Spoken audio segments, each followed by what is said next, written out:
I forgot all about that, actually.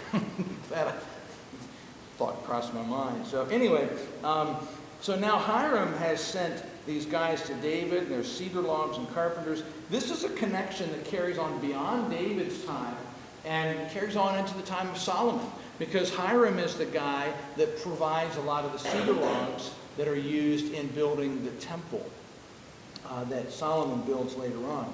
So now they're building this palace for David, and it says in verse 12, "Then David knew that the Lord had established him as king over Israel and had exalted his kingdom for the sake of his people Israel." And so, I don't know if David was just kind of hesitant, wondering, is there anything else going to happen? What else does God have in store? But when he got the palace and it was built, it's like, this is it. This is what God wanted all along. And so when David is there in Jerusalem, it says David takes more concubines and wives, and more sons and daughters were born to him. Well, that's directly contrary to a command that Moses gave in Deuteronomy. In Deuteronomy, Moses, speaking for the Lord, says that when you have a king, he is not to multiply two things. One of them was horses. The other was wives. Now, David already had 6 wives, 7 if you count Michal. And now he's going after more. More wives and more concubines. I think that's multiplying wives. And so, in that respect, David, we look at it from our monogamy perspective, one man, one woman, and we say, how in the world could these guys have been men of God and have multiple wives? They didn't know any better. They were influenced by their culture and the people around them, and multiple wives was something that was very common in that day and time, and it was even something that indicated a king's wealth and his power.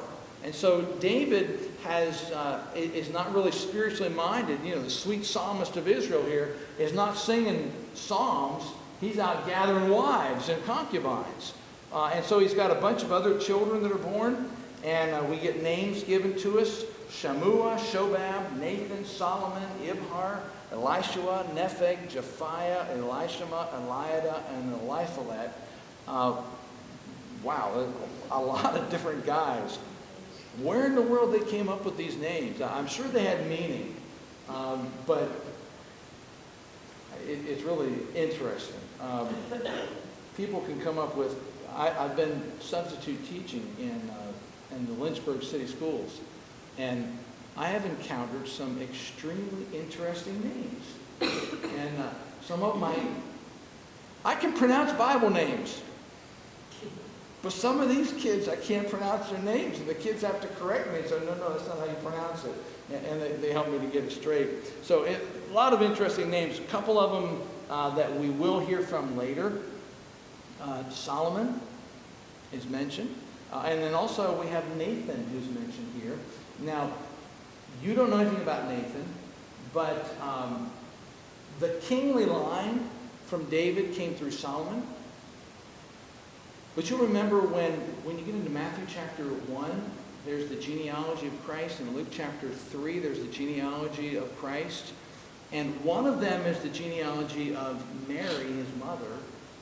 The other is the genealogy of Joseph, his dad.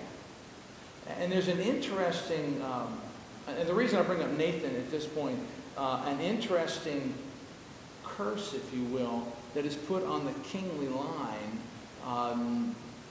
toward the end of the book of Kings. And there's a statement about this one king being so wicked that no king from his line, he was one of the last kings, and no king from his bloodline is ever to sit on the throne. But Jesus did sit on the throne and does sit on the throne. And so when you look at, okay, wait a minute, that was the kingly line of David. How can that prophecy or that curse actually be accurate?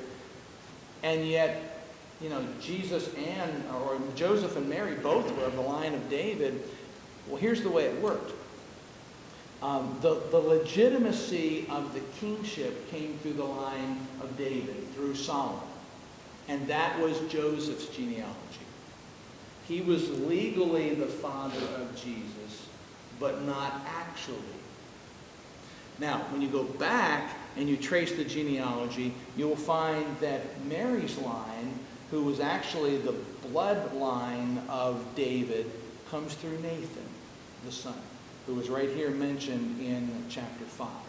And so he was legitimately the son of David, but God's curse on the kingly line was held intact because no actual child of Solomon's line sat on the eternal throne, but it was rather from David's line through Nathan, another one of his sons. So just kind of an interesting note there.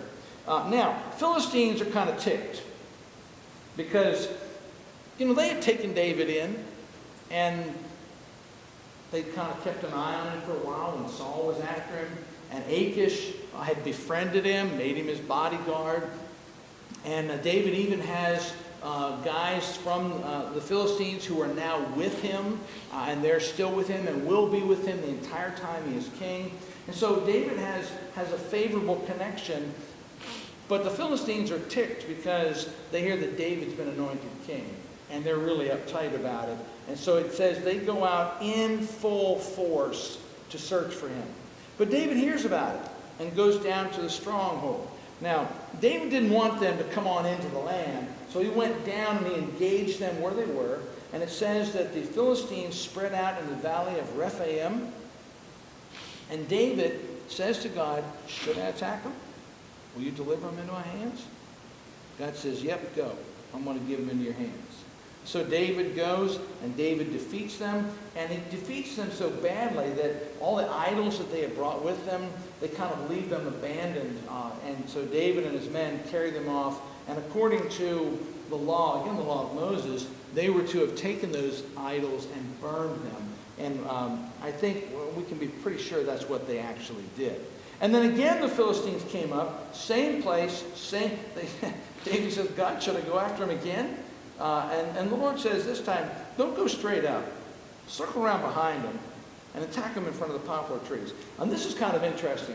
He says, when you hear the sound of marching in the tops of the trees, go, because the Lord has gone before you. Now that's just kind of cool. That David was actually told to stop and to wait and listen till he heard a noise like marching. Well, what do you think that was? It was the wind. Could have been the angel armies going out to actually bring about the defeat. We see the angel armies come up, and we actually can see them working under the ministry of Elijah and Elisha. One single angel went out one time and wiped out 175,000 of the enemy. So whatever it was some kind of noise, and it was to indicate to David that the Lord has gone out in front of you. So David goes and again wipes out the Philistines and has a pretty significant battle there where he wins. Well, now as we come into chapter 6, this gets really interesting. Because something happens that a lot of people they struggle with it. David brought again all the able young men of Israel. He brings 30,000 guys, and they go up to a place called Beala. Now, Beala is the town Kiriath Jearim. If you can track back in your mind, remember the story that I told you about that battle where they took the Ark of the Covenant into the battle against the Philistines, thinking they could manipulate God to help them win. And unfortunately, it didn't work. Hophni and Phinehas are killed. The ark is captured, and now the Philistines have the ark.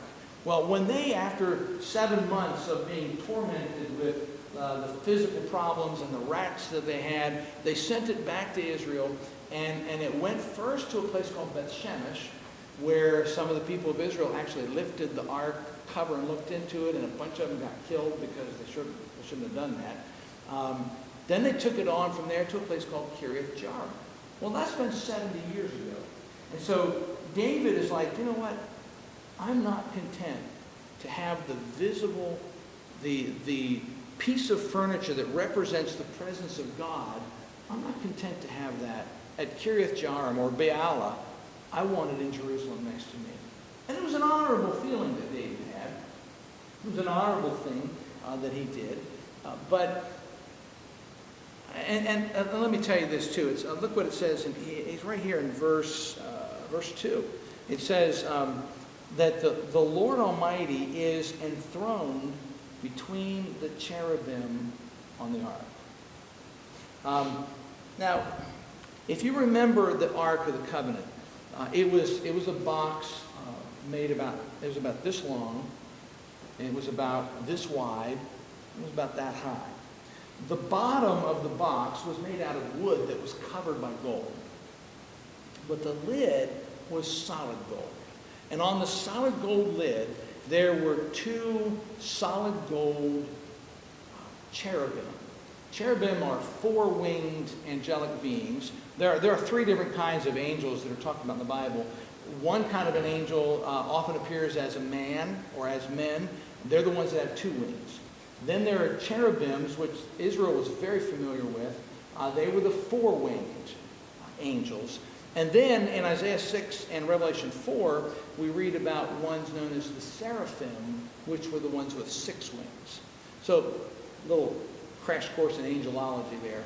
But the cherubim, the 4-winged ones, their images were on the top of the Ark of the Covenant, on the lid. And 2 of their wings were spread toward each other, and 2 of their wings went backwards. And as the 2 spread their wings out like this and came together, that's when he says here that the ark, or that the Lord Almighty is enthroned between the cherubim on the ark. They're talking about that space right underneath the hands of the cherubim. Now, according to Jewish tradition, there was a glow there. Do you remember way back to the story of Abraham, when, I think it's in chapter 15, where he said, Lord, how do I know you're going to give me a child? And God came down, it says, in a smoking fire pot, went between the sacrifices. It's really a fascinating little story there. But that small image of smoke and fire, and then when we go to the children of Israel in Exodus and Numbers, as they're wandering in the wilderness for 40 years, the brilliant light at night that they called the glory of the Lord, it was a bright, visible fire, and then during the daytime it was like smoke. Well, that visible fire, according to Jewish tradition, shrank down and actually appeared beneath the hands of the cherubim. And when he refers to it, this is the closest reference. The Bible never says there was a visible glow there. But in Exodus and in Numbers, it talks about God speaking from beneath the cherubim. It talks about him being enthroned over the Ark of the Covenant, underneath the cherubim. And that's what we're talking about there. So it's that glow that was the visible presence. Well, David wasn't content to have that at a distance, because David loved God with all his heart. And so David wanted to bring the ark to where he lived. And so he goes, and listen what happens here. They set the ark of God on a new cart, and they bring it from the house of Abinadab, which was on the hill. Now Uzzah and Ahio, who were his sons, had grown up around the ark of God, and they're guiding the new cart, and Ahio is walking out in front of it. David and Israel are celebrating with all their might. They're singing, they're dancing, they're having a great time. And talks about all the instruments they got. Well, they get to the threshing floor of Nacon. Now, and they weren't really going across they didn't have a lot of roads, really. But they come to a place, and the oxen and the cart, it begins to shake. And Uzzah thinks, oh my goodness, the ark is going to topple off. I got to catch it. And he reaches out. Bam! God strikes him dead. And everything stopped. And all the people around, they were all celebrating, and all of a sudden the music just, and they're all staring. And David realizes something's going on. And David comes back, and he sees that maybe the ark was kind of teetering a little bit. And there's Uzzah dead. And it's hard to understand why. Why did God kill him? He just wanted to keep him from falling in the mud. Why did God kill him? David is angry. Not a good thing to get angry with God, but sometimes, you know what, we do. We do. We might as well admit it. I have been. And when you feel angry with God, the best thing you can do is just admit it and tell him. And get it out of your system. I remember one night, I was out walking on the road and I was so angry, I was just yelling. Nobody heard me. But David's angry with God here. And so he's like, oh my goodness, I can't bring the ark to Jerusalem. And so they take it to this other guy's house, Obed-Edom, the Gittite. Gittite, that's interesting. Guess where they took it? They took it to the house of a Philistine. Obed-Edom, the Gittite, is a Philistine. Interesting. Maybe David thought, we'll take it to his house, because if anything happens, it won't be an Israelite that dies, it'll be the Philistine, you know? I don't know. So he stops there. Now, what we've got to do here, though, is we've got to backtrack, because that's not the way the ark was supposed to be carried. And I suspect, even though it doesn't say, I suspect that there were at least two things that weren't done that should have been done. When the ark was first created and God gave Moses the guidelines, I told you the ark was about this long, about this high, about that wide, solid gold, covered anyway. There were rings on the edges. And through the rings were inserted wooden poles covered in gold. And the prescribed method of moving the ark, if you go back to Numbers 4, verses 4 through 6, you'll see that when the ark was in the tabernacle, it was shielded behind this curtain that separated the holy place of the tabernacle, which was about 2/3 the full size, from the most holy place. And it was just, and the only person that ever went into the most holy place was the high priest, and that only once a year. And when he went in, he had blood, and he also had an incense thing that created a cloud of smoke, so that God was veiled. He was always veiled from the eyes of the people. And so when it came time to move, they would take down the curtain that separated the holy place from the most holy place, from the Holy of Holies, and they would lay it over the ark to cover the ark. And then they would lay leather over top of that, and then they would lay a blue cloth over top of that. Numbers 4 through 6 will tell you that. And then they were to slide the poles in it, and then they carried it. So when the children of Israel, during the travels, when they saw the ark, all they saw was these guys holding golden poles and this thing that looked like a blue hump in between them. Now, the benefit of carrying it that way is that you got 4 different guys, you can go over all kinds of uneven terrain, and you're not going to stumble or fall. When they took the ark out to battle that time, way back in the book of Judges, I suspect that it was uncovered. I suspect. Because they were trying to make God and his presence intimidate the Philistines. Who's going to be intimidated by a blue hump between 4 guys? The ark itself was a very ornate piece of furniture. And so even if it were covered and all the Israelites knew what was going on, when it was captured, I'm certain the Philistines uncovered it because it was a trophy and they wanted to show it off. And when they took it into the temple of their God, they weren't being respectful. They were gloating. Our God defeated him. Look at him. And so when it got returned to Israel, to Beth Shemesh, it was uncovered. And the reason I know it was uncovered when it was returned is because it said that, I think and it depends on what translation you look at, but like some of the men lifted the cover to look inside. And either 70 or 70,000 of them were killed because of it. Now, they didn't lift the cover, and then it said they lifted the lid, which indicates to me that it was uncovered. So when the Philistines returned it, they returned it on a wooden cart. A new cart that had not been used. So when David brought it from Kiriath Jearim, he put it on the ark, or put the ark on a new cart like the Philistines had done.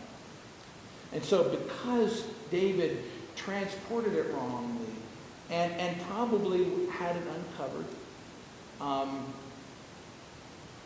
it set up the situation where Uzzah would feel comfortable. And also there's also the thing that Uzzah and Ahio may have become very comfortable in the presence of the ark. It was never meant to sit in a man's house. It was meant to sit behind the veil in the Holy of Holies, and now it's sitting in this person's house. And so they have become very familiar. And you all know the old saying, familiarity breeds contempt. And so Uzzah didn't think there was a problem reaching out his hand. Now, would the ark actually have fallen? Probably not. Any more than the ship that Jesus was in was going to sink. When the disciples said, Jesus, Jesus, wake up, we're going to sink, we're going to die. They weren't going to sink and they weren't going to die because Jesus was there. God was with the ark, it wasn't going to fall. And yet Uzzah felt the need to step in there. Man, there's so many lessons there.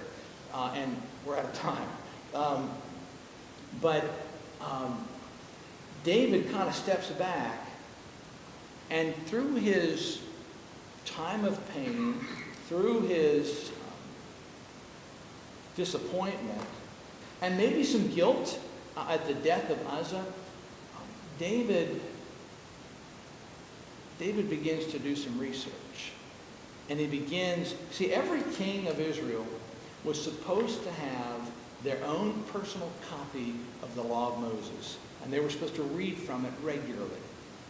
I can't help but think that David got a refresher, a crash refresher course over the next couple of months. Because when he moves it the next time, it's carried by Levites and it's carried properly. And there's respect. Here, there's all kinds of celebration, but it's like it's all the human. It's an emotional thing. There's no respect for the majesty and the glory and the power of God. But later, when it's moved, they take 6 steps and they offer sacrifices. They take 6 more steps and they offer. David wasn't about to, he said, nobody's going to die this time. The animals are going to die, the sacrifices will die, but no one else is going to die. 6 steps, and they kill more sacrifices. 6 steps more. And so, as they're coming into town, Michal, his wife, David's out there, he's just dancing away. He's having a great time just celebrating God. And Michal's looking out the window. David was such a different king than her dad. And she begins to compare him to her dad.